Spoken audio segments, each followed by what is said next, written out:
Юлдаш олардың үйіне келіп, өзінің жалюзи перде цехын ашқанын, оған ақша қажет екенін, тендер ұтып алғанын айтқан. Сонымен сол тендерден ақша қажет болып отырған, жұмысқа қабылдайтынын, ол үйінде отыра беріп, жалақы алып отыратынын айтқан.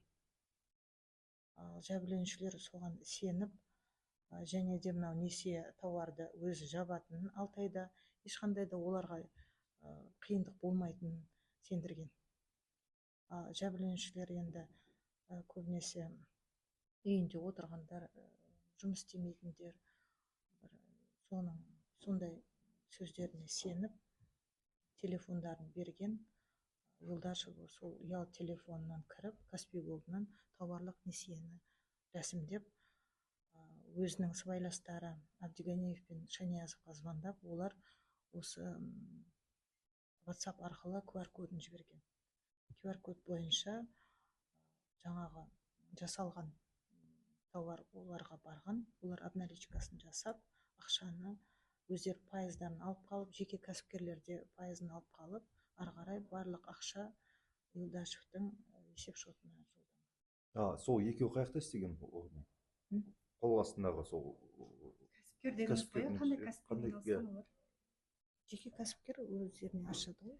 Жалақы қанша теңге беріп отырамыз деген, және барлық сомма қанша теңге? Жаңағы несие алған соманың жиынтығы қанша теңге? Енді ол көп қой, жаңа көрдіңіздер ғой.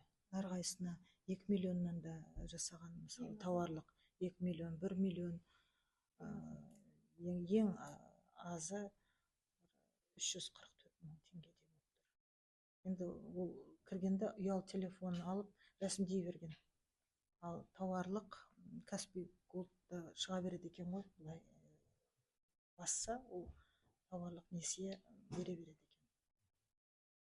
Сондықтан да тауарлық несиелерді. Сонда барлығы 150 жәбірленуші?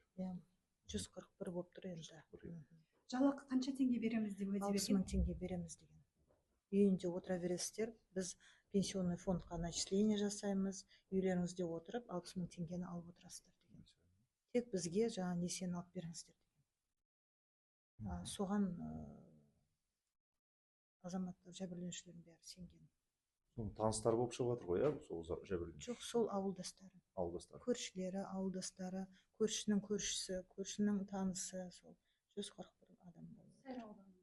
Осы Манкент, Ақсүйкент ауылы, Қарабұлақ ауылының тұрғындары. Қайтарды ма ақшаларын? Қазіргі таңда қайтарылмады. Бірақ жәбірленушінің енді көбісі кешірім беріп отыр. Талап арыз, ешқандай моральдық шығын бермейміз деп. Ал тағы жартысы, 100 жәбірленушілерде олар заңға сәйкес шара қолдануды сұрады, кешірмейтінін білдірді. Жәбірленушілер қандай жағдайда білген өздерінің алданғанын?